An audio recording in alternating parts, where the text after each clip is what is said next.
Hello and welcome to the Minimum Competence episode for Thursday, December 19th, 2024. I'm your host for today, Andrew Leahy, a tax and technology attorney from New Jersey. On today's episode, the extradition hearing for Luigi Mangione, DOJ's lawsuit against CVS over opioid prescriptions, Trump and Musk's shutdown threats, and IRS rule delays for RMDs. Let's remember, a wise person proportions one's belief to the evidence and read today's legal news. On this day in legal history, December 19th, 1843, Charles Dickens published A Christmas Carol, a novella that became one of the most enduring works of English literature. While it is often celebrated as a heartwarming holiday tale, its themes had significant social and legal resonance in Victorian England. Through its portrayal of Ebenezer Scrooge, the miserly businessman, and his transformative journey, Dickens cast a stark light on the grim realities of poverty, inequality, and labor conditions during the Industrial Revolution. The novella emphasized the moral obligation of society's wealthy to care for the impoverished, contrasting Scrooge's initial indifference with the dire circumstances of the Cratchit family. By humanizing the struggles of the working poor, A Christmas Carol drew public attention to issues such as child labor, inadequate housing, and exploitative working conditions, concerns that were increasingly debated in Parliament and social reform circles. The story's publication coincided with the rise of the Chartist movement, which advocated for political and legal reforms, including universal male suffrage and better labor protections. It also aligned with growing public support for legislation like the 10 Hours Act, passed in 1847, which limited the working hours of women and children in factories to 10 hours.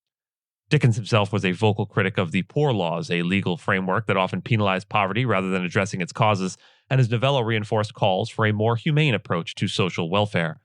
While A Christmas Carol was not directly responsible for specific legal changes, its immense popularity helped shift public attitudes. By embedding its critique of social injustice within a compelling and widely accessible narrative, Dickens inspired empathy and bolstered movements advocating for legal reforms to improve the lives of the poor and working class. This fusion of storytelling and social commentary ensured the novella's enduring influence on both culture and conscience. Luigi Mangione, the suspect in the murder of United Health Group executive Brian Thompson, is set to appear in a Pennsylvania court for two hearings related to his extradition to New York. Mangione was arrested on December 9th in Altoona, Pennsylvania, 5 days after Thompson was fatally shot outside a Manhattan hotel in what authorities describe as a premeditated act of terrorism.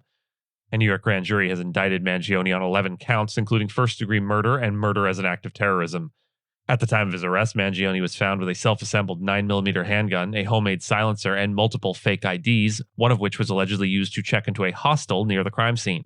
Pennsylvania police have charged Mangione with forgery and illegal possession of an unlicensed firearm, with a preliminary hearing scheduled for these charges. Following this, a second hearing will address his extradition to New York.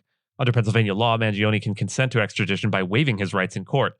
Manhattan District Attorney Alvin Bragg has indicated that Mangione is unlikely to contest the transfer. Prosecutors allege the killing was intended to intimidate or coerce, qualifying it as terrorism under New York law. Mangione has been held in custody since his arrest, and his defense team has declined to comment. The U.S. Department of Justice has filed a lawsuit against CVS, accusing the pharmacy chain of filling illegal opioid prescriptions and billing federal health programs, actions allegedly contributing to the opioid crisis. Unsealed in a Rhode Island federal court, the complaint claims that from 2013 to the present, CVS violated the Controlled Substances Act by filling excessive or dangerous prescriptions, including from doctors running pill mills.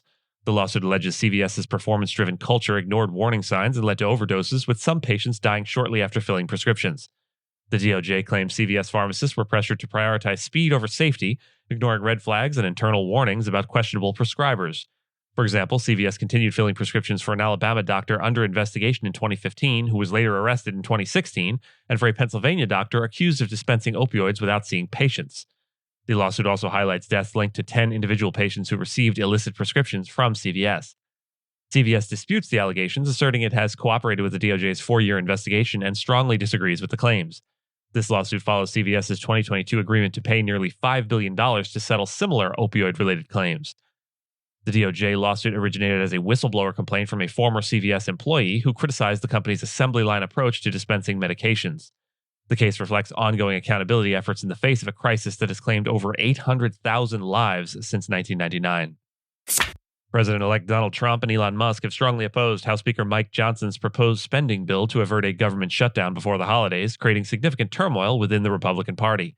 Johnson's plan, which requires bipartisan support, aims to fund the government through next year and includes $100 billion in disaster aid and other provisions. However, Trump and Musk have denounced the measure, with Musk advocating for a shutdown unless deeper spending cuts are made. Trump has threatened to campaign against Republicans who support the proposal. The drama unfolded as Johnson attempted to negotiate a compromise, acknowledging he needed Democratic votes to pass the measure. Trump and Vice President-elect J.D. Vance pushed for incorporating the debt ceiling into the discussions, a contentious issue not expected to arise until 2025. Johnson's speakership, held since October, now appears precarious as criticism mounts from both Republican hardliners and representatives from disaster-hit states. The Biden White House criticized the threat of a shutdown, warning it would harm families during the holidays and disrupt critical services. This political maneuvering mirrors a similar 2018 standoff under Trump that resulted in the longest government shutdown in U.S. history. With the new Congress set to convene on January 3rd, Johnson's ability to maintain his leadership is uncertain as tensions within the GOP continue to escalate. Meanwhile, Musk declared victory as Johnson's bill faltered, claiming it reflected the public's voice. The IRS announced it is delaying until 2026 the implementation of a regulation that aims to address a loophole in required minimum distribution rules for retirement accounts.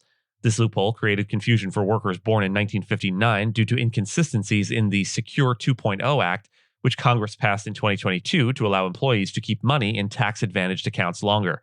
The act gradually raises the RMD age from 72 to 75, with workers born after 1960 starting withdrawals at age 75, while those born before 1959 begin at 73. However, the law's drafting inadvertently assigned 1959-born individuals conflicting RMD start dates of both 73 and 75. The proposed regulation was intended to clarify this, but its effective date has now been postponed. The broader rule increasing the RMD age remains set to begin phasing in on January 1st of 2025. Additionally, the delayed regulations clarify that withdrawals from Roth accounts cannot satisfy RMD requirements, making such distributions eligible for rollovers. The delay gives affected workers and financial institutions more time to adjust to these complex changes while the IRS finalizes guidance. Regular listeners may recall that I wrote a column back in August advocating for a change to how required minimum distributions are handled. In that piece, I argued that instead of raising the RMD age at all, the IRS should implement an estate tax on retirement accounts left untouched at death. This approach would simplify the system, discourage using retirement accounts as tax-free inheritance vehicles, and ensure their intended purpose, funding retirement. The link to that column is in the show notes. And with that, and as always, I thank you so much for listening to Minimum Competence, your daily news podcast for lawyers. If you're looking for more than minimum competence, links to further reading and all the topics touched on today are in the show notes. And reviews go a long way towards helping new listeners to find our show. If you have a moment and can leave a rating or review on your podcast player, we'd sure appreciate it. And if you know someone that might be interested in a story we cover, consider sending them the episode. But remember, nothing here should be construed as legal advice because it is certainly not that. Minimum Competence is available at minimumcomp.com and wherever you get your finely crafted podcasts. If you haven't checked out the website in a while, give it a look. There are complete transcripts and resources for each episode and its corresponding segments, as well as an opportunity to receive new episodes in email, newsletter, form.